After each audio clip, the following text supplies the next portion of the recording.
Here it is opportune to notice that such a disease there having such a specific cause was named differently by your favorites at different times on different parts of the surface of their planet, and the contemporary beings likewise name it differently, and also, wiseacre, differently regarding the explanations of its cause. From among the great number of names of this disease, of theirs the most widely spread there at the present time are grippe, influenza, Spanish influenza, dengue, and others.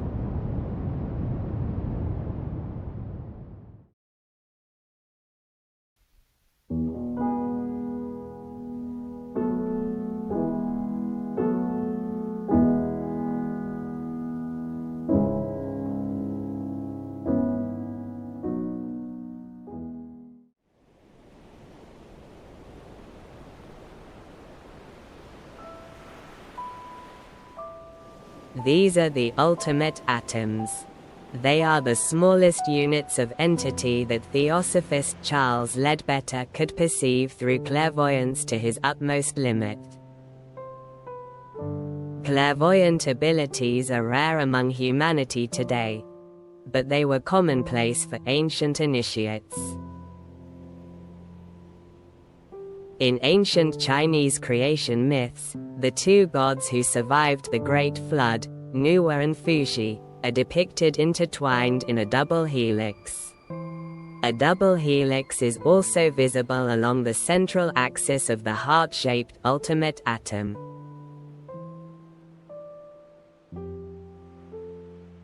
These ultimate atoms gradually descend through the planes of existence, gaining complexity and taking various forms, their motion being imparted by Fohat. They pass through Ether 1, Ether 2, Ether 3, Ether 4, and then become gas, liquid, and solid.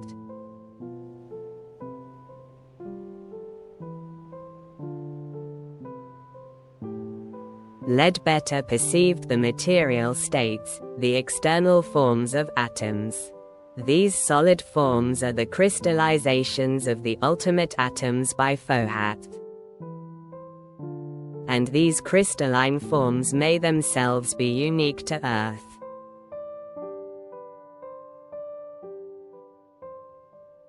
It must not be overlooked that these sorry scientists from among your favorites do not even suspect that, if this atom of hydrogen of theirs is indeed the smallest and indivisible there in all spheres of their planet, then this does not mean that it cannot be broken up many times more within the limits of other solar systems, or even in the spheres of certain other planets of their own solar system.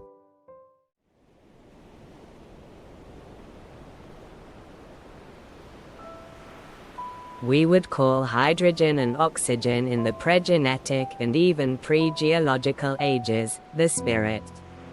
The noumenon of that which becomes in its grossest form oxygen and hydrogen, and nitrogen on Earth. Nitrogen being of no divine origin, but merely an earthborn cement, to unite other gases and fluids, and serve as a sponge, to carry in itself the breath of life, pure air. Before these gases and fluids become what they are in our atmosphere, they are interstellar ether, still earlier and on a deeper plane, something else, and so on, in infinitum.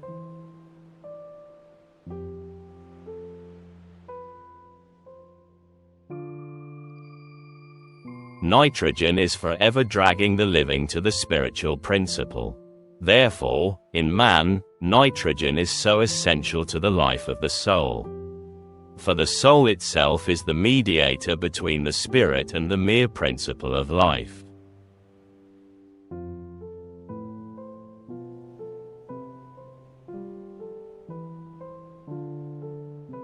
Most modern people, contaminated by materialistic science, know nothing about breathing.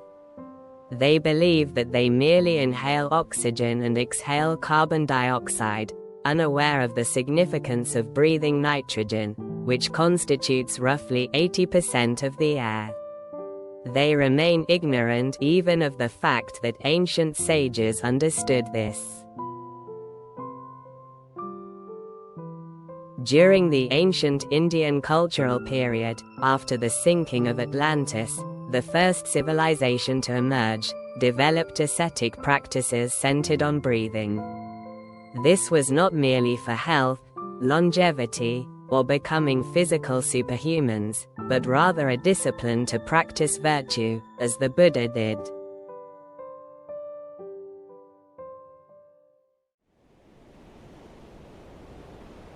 You must know more in detail concerning being Hanbledzoen. I find it necessary before speaking further to inform you just now about this cosmic substance. Hanbledzoen is nothing else than the blood of the Kesdjan body of the being. Just as the cosmic substances called in totality blood serve for nourishing and renewing the planetary body of the being, so also Hanbledzoen serves in the same way for nourishing and perfecting the body Kesdjan.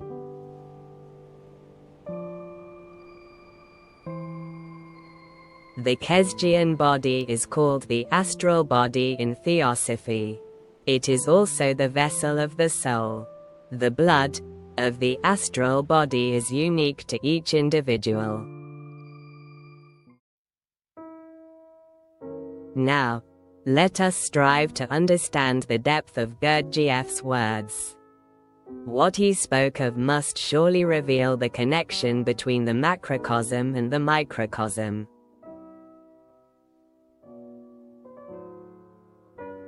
The substances of that part of the being blood which is designed by nature for serving the planetary body of the being, arise by means of the transformation of substances of that planet on which the given beings are formed and exist. But the substances which are designed for serving the Kesdjan body of the being, and the totality of which is called Hanbledzoen, are obtained from the transformation of elements of other planets and of the Sun itself of that system, where the given three-brained being has the place of his arising and existence.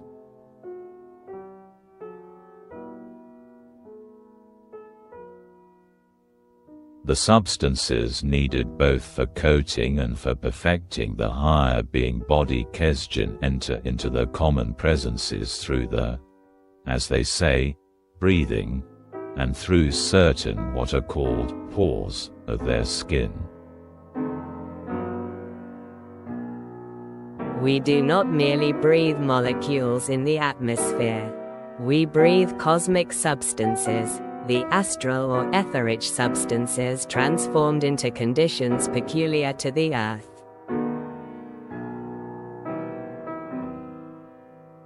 Those which arise from the transformation of their own planet and those which flow into their atmosphere from the transformation in other concentrations of their solar system, were assimilated by the common presence according to the definite data already present in them, and the superfluity of certain of its component elements not used by individual beings automatically passed, as in us, into the possession of the surrounding meritorious beings similar to them.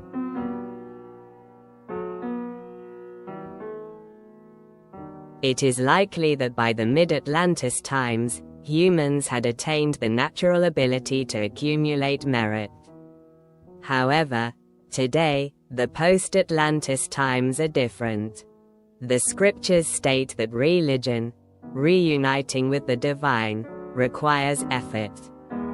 Hence, the doctrines of traditional religions are all fundamentally rigorous. Yet most modern people scarcely give such matters a thought. The meritorious beings are nowhere to be found around you. In other words, It means that the breath modern people have scattered and exhaled into the atmosphere is becoming pervasive.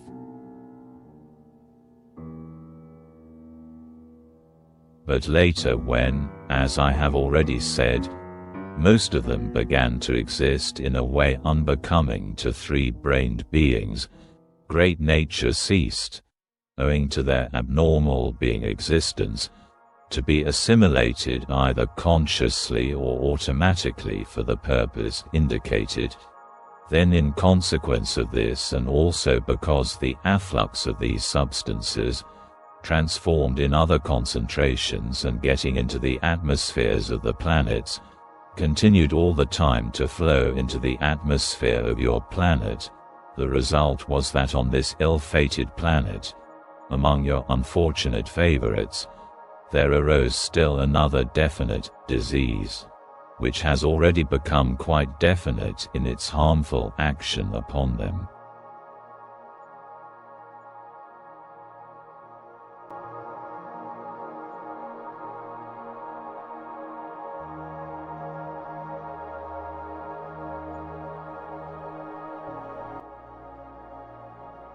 The point is that not being used up for their predetermined purpose, the said definite cosmic crystallizations become, during certain displacements of their atmosphere, concentrated in certain of their atmospheric strata, and entering into them from time to time, dependently on various external surrounding conditions and also on the inner state of the common presences of your favorites, which by the way arises in them chiefly from the form of their mutual relationship, just into them as into apparatuses foreseen by nature.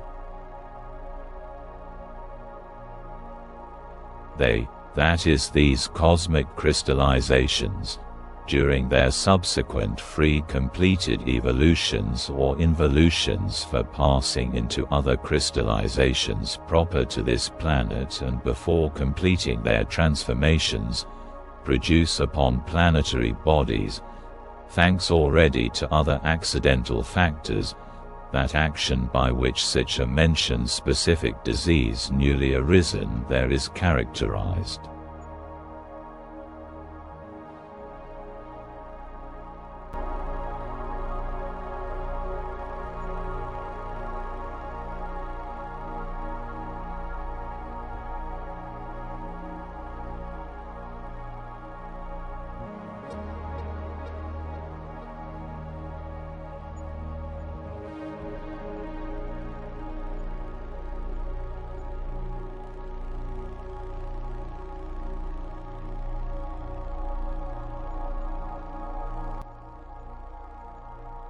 Can you comprehend Gurdjieff's words?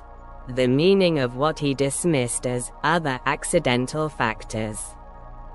These are Earth-specific factors, the animals found only on Earth.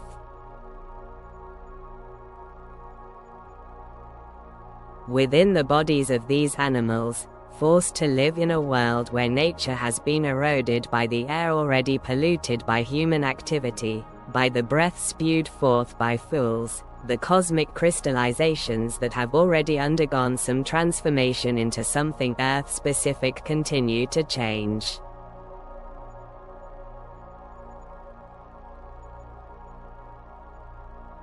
Yes, they become Earth crystallizations.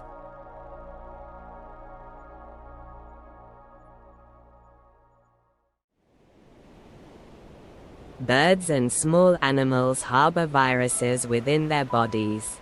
Migratory birds in particular carry numerous strains of influenza virus. However, animals are never the origin of viruses. Their bodies represent one stage in the virus's development process, and the final stage. Scientists have discovered past viruses beneath the ice-covered waters of Siberia. This is not their origin, but a repository. It is a repository left behind by migratory birds burdened with disease, caused by humans who cannot breathe properly.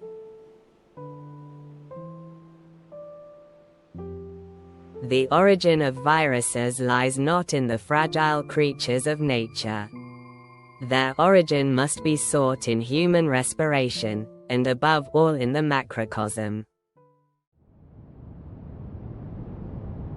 For pandemics arise at the period when astral substances are most abundantly brought forth from the sea of stars.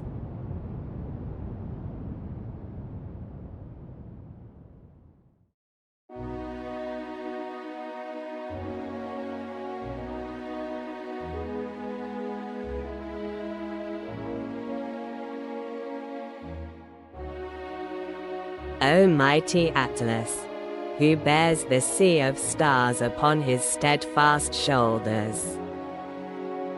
Pillar of the heavens, may thy glory be etched in eternal verse.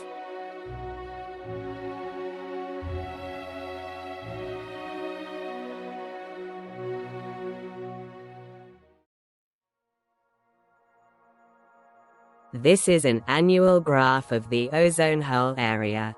The lower the value, the smaller the ozone hole. It means that years showing a downward spike indicate increased ozone levels over Antarctica. In 2002, SARS emerged in China. In 2012, MERS emerged in the Middle East, and in 2019, COVID-19 emerged. In 2024, infectious diseases became somewhat problematic in the Republic of the Congo. It should be noted that this is not an enveloped single-stranded RNA virus, but in Japan, Mycoplasma pneumoniae epidemics occurred in years when the Olympics were held. However, since then, no regular pattern of epidemics has been observed.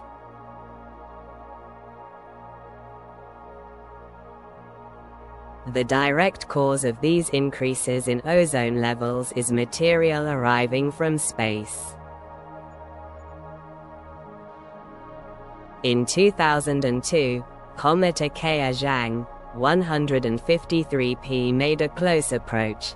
In 2012, comet C 2011 N3 approached the Sun and released over 1 million tons of gas. In 2019, comet 2I Borisov approached the Sun and disintegrated. In 2024, comet C 2023 A3 Zijinshan Atlas pointed its tail towards Earth.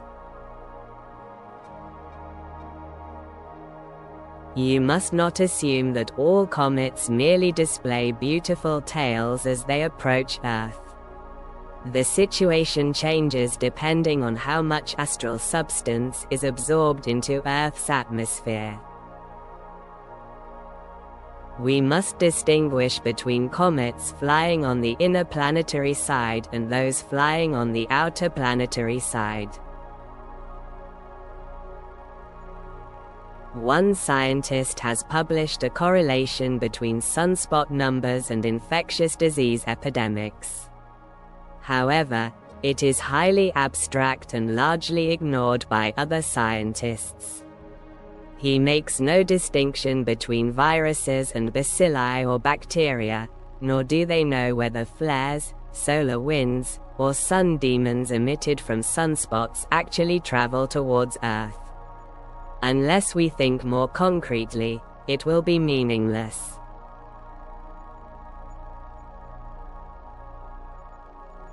Ozone. The answer lies in ozone. Why did we not focus on ozone, on the atmosphere? No. There were medical meteorologists who once attempted to explain pandemics through meteorological phenomena.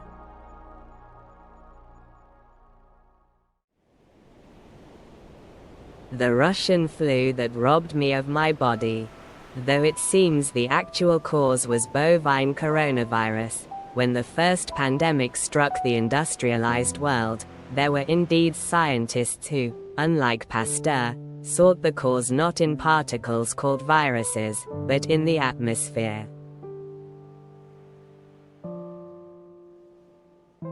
It is not asserted for the first time now that all such mysterious epidemics as the present influenza are due to an abnormal exuberance of ozone in the air.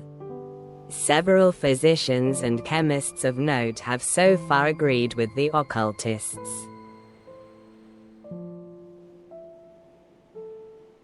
The mystically inclined correspondent who wrote in Novoye Vremya 1889, giving sound advice on the subject of the influenza, then just appeared, knew what he was talking about. Summarizing the idea, he stated as follows. It becomes thus evident that the real cause of this simultaneous spread of the epidemic over all the empire under the most varied meteorological conditions and climatic changes are to be sought elsewhere than in the unsatisfactory hygienical and sanitary conditions. The search for the causes which generated the disease and caused it to spread is not incumbent upon the physicians alone, but would be the right duty of meteorologists, astronomers, physicians, and naturalists in general, separated officially and substantially from medical men.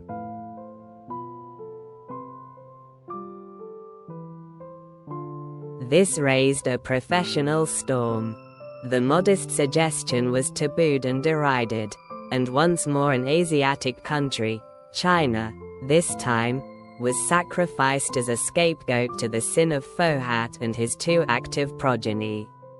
When royalty and the rulers of this sublunary sphere have been sufficiently decimated by influenza and other kindred and unknown evils, perhaps the turn of the didomy of science may come. This will be only a just punishment for their despising the occult sciences, and sacrificing truth to personal prejudices.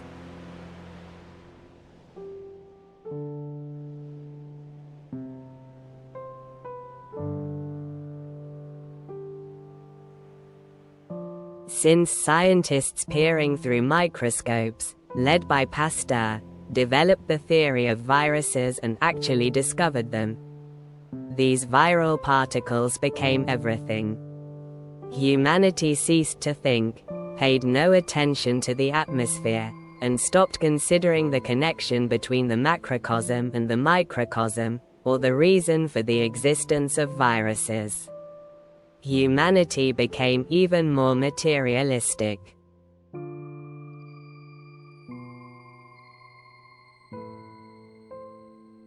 If you can transcend conventional thinking, cast aside materialism, and accept what has been said thus far, the answers to various questions will become apparent.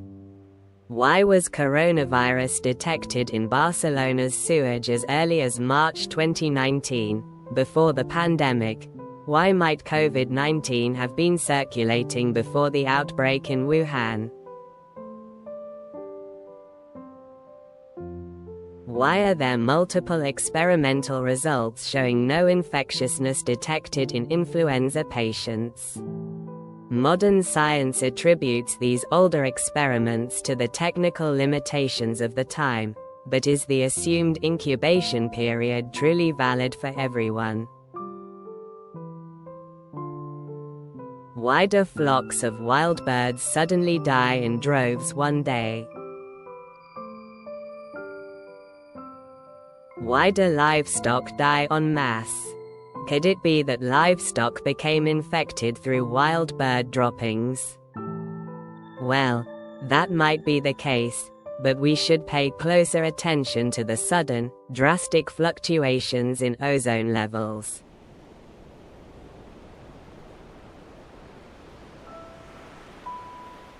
History repeats itself. The pandemic bears no direct connection to the research institute in Wuhan. Will nations and scientists, ignorant of the cause, continue this futile squabbling? Modern science does not know why pandemics occur. It believes viruses mutate, naturally, through entropy. It believes that one day, suddenly, somewhere, within some homeothermic animal, an aggressive virus is, accidentally, born and spreads across the world. How convenient are the words, naturally, and accidentally.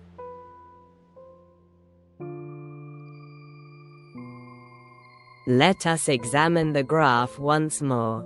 Between 2020 and 2023, several comets also made close approaches during these years, yet the changes in the size of the ozone hole were small and relatively stable. During this period, global lockdowns curtailed human activity, leading to a reduction in atmospheric pollutants. Over the same period, the number of influenza infections plummeted dramatically. The atmosphere regained its purity to such an extent that the substances harming the health of animals, including wild birds that harbor influenza viruses, became significantly reduced. Modern civilization continues to increase ozone near the Earth's surface. While we recognize that this hinders crop growth, research into its effects on wildlife remains neglected. Moreover, people utilize high-concentration ozone in air purifiers, as it kills viruses, or rather, life itself. Others even cleanse their blood with ozone to preserve youth. Materialists employ ozone as if to sustain the body while ignoring the soul.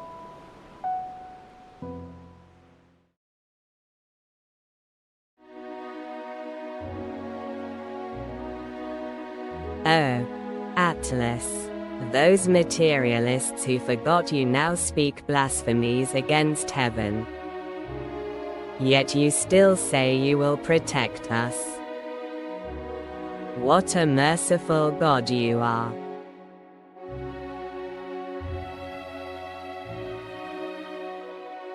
Above the human kingdom a spiritual kingdom is outspread, the kingdom of the angels, archangels, and other beings. It is as if ozone streamed from the spiritual beings that then surround us, and from whom we are separated during the day, because with our perceptions we are enclosed within the shell of our bodies. At night we plunge into this spiritual ozone. From it our astral body absorbs forces which it then pours into the physical and etheric bodies to repair them. Today man is unconscious of this, but at the time when he still possessed dim clairvoyant consciousness he saw how his astral body and ego left the other members and was absorbed into the divine spiritual world.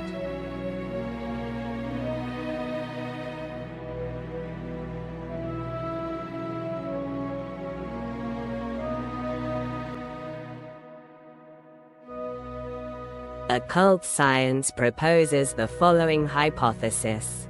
Human spiritual exhalations deteriorate the cosmic crystallizations. Within animals, they form the earth crystallizations. The initial trigger for epidemics caused by enveloped single-stranded RNA viruses stems from ozone anomalies. Ozone anomalies are directly linked to the arrival of comets, solar winds and other astral matters. Increased ozone concentrations near the ground, such as from air pollution, exacerbate the problem.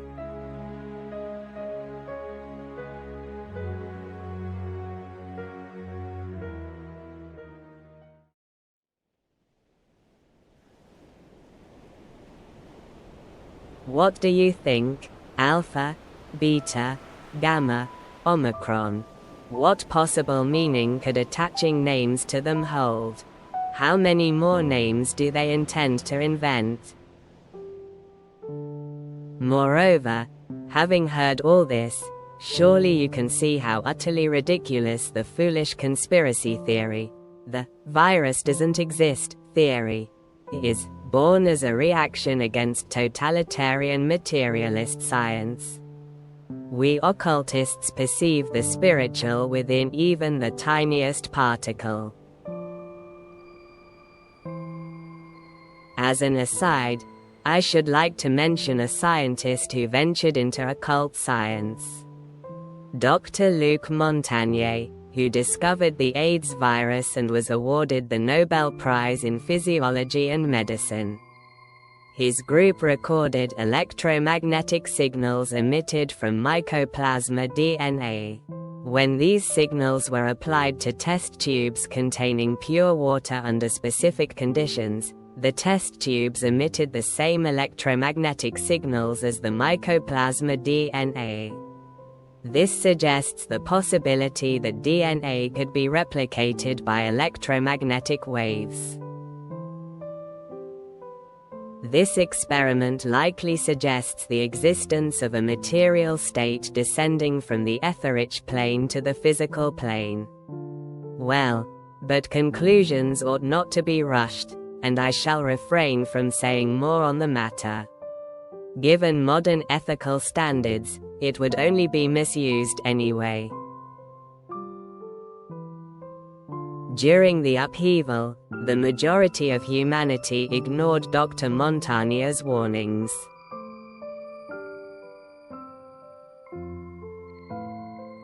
Will science's didomy ever come into its own? No. Materialist science will remain oblivious to its errors. And thus, punishment shall be meted out.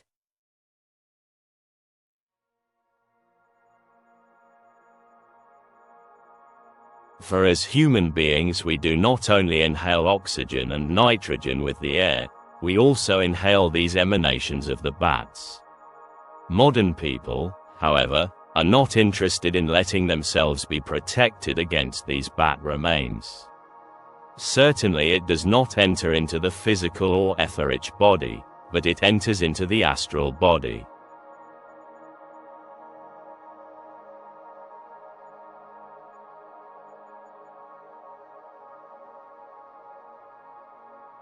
This bat residue is the most craved for nutriment of what I have described in lectures here as the dragon.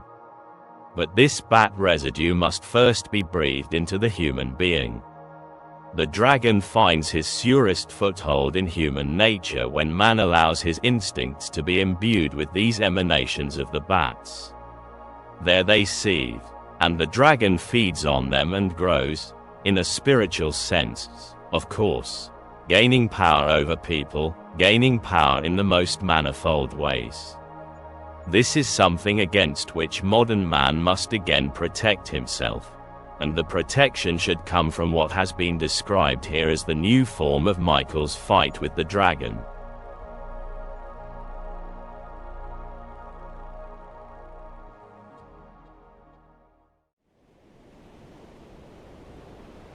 The legend of Yamata no Olochi, the eight-headed serpent. Yamata no Olochi came from the east to Izumo, devouring young maidens. There appeared Susanoo no Mikoto, who had been banished from Takamagahara. Susanoo no Mikoto went to slay the serpent monster on condition that he could marry Kushinada princess, who was about to be sacrificed as a human offering. He made each of the serpent's 8 heads drink sake, then attacked them while they lay drunk and cut them into pieces with his sword. When he cut off its tail, a sword emerged. Susanoo presented this sword to the great sun goddess Amaterasu. It was called the Am no Murakumo no Tsurugi, heavenly swirling cloud sword. Susanoo and Kushinada princess were united and lived in the land of Izumo. The word dragon derives from the Latin draco, meaning serpent.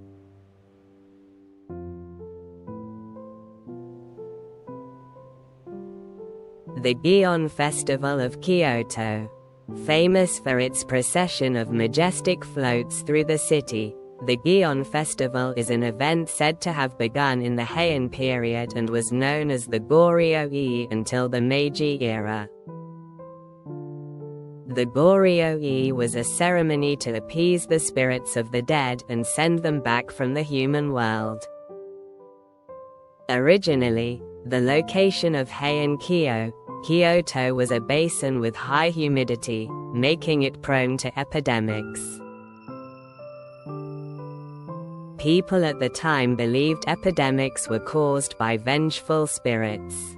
As prayers for the repose of the dead failed to stem the spread of disease, they turned to worshipping Gozu Tenno in supplication. Gozu Tenno is a deity of Shinto Buddhist syncretism in Japan, regarded as the original form of the Buddhist medicine Buddha and the indigenous Japanese deity Susanoo no Mikoto. In other words, Gozu Tenno is associated with Susanoo no Mikoto, who slew the Yamata no Orochi serpent. The Gion festival thus represents the revival or transformation of ancient dragon legends into the medieval period. Within the remnants of the traditional festival's sanctity lies the key to Michael's battle. We must learn the forgotten wisdom of antiquity and adapt it in a manner befitting the present and near future. For a dark age awaits us in 300 or 400 years' time. People today do not talk so much about germs because they know more about them, but because they have really taken on a very special form today. And in the future they will gain the upper hand in a terrifying way. When that black age approaches, brotherly strife and brotherly war will rage in a gruesome manner, and poor human bodies will languish in a terrible way, afflicted by diseases and epidemics. The mark of sin will be imprinted on human bodies for all to see. Then another archangel will rule, Oraphel. He must come to shake people up, to shake them up through cruel torments to their true destiny. And so that this can happen in the right way, a small group of people must be prepared today so that in 400 to 600 years, in the Dark Age, they can spread esoteric life and guide humanity.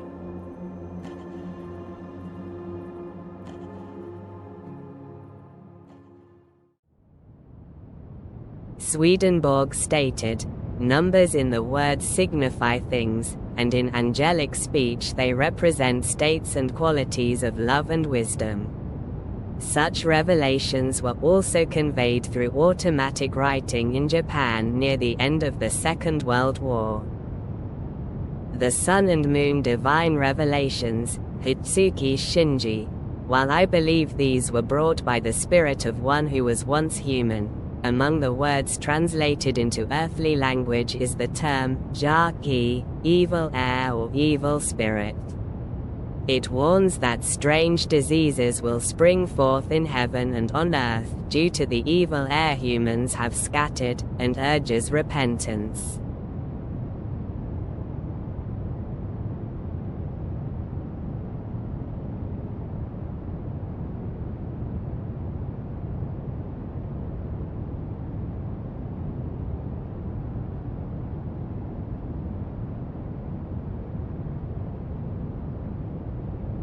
Modern men still breathe pure air through nitrogen as a medium, while instead spreading evil air.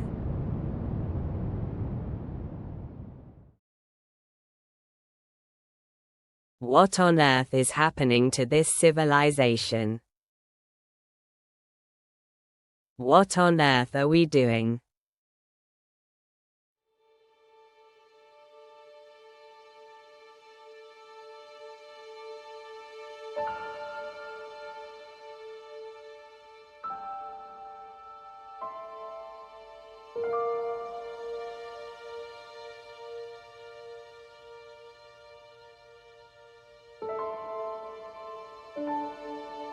Too late. I think it's too late anyway.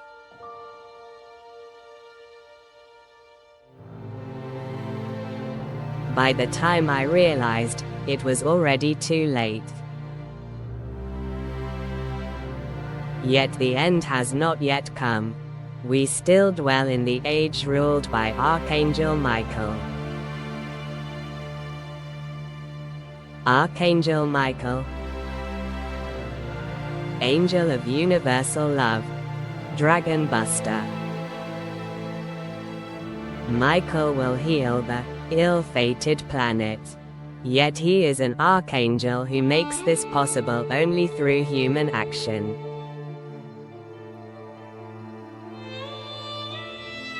What do you intend to do? What air will you breathe in? What air will you breathe out? Will you exhale breath that promotes humanity's rightful evolution, or will you spread evil spirits? Will you love your neighbor, or will you hate them? The earth has not yet perished. However, this age will witness the culmination of one great evolutionary reckoning.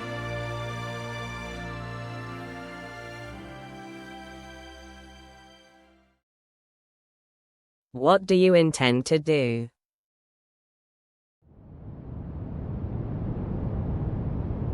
And the contemporary beings likewise name it differently, and also, wiseacre, differently regarding the explanations of its cause.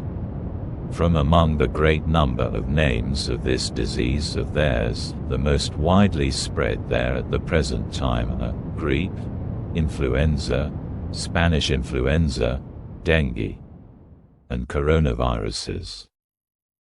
Then the number of those names will continue to increase.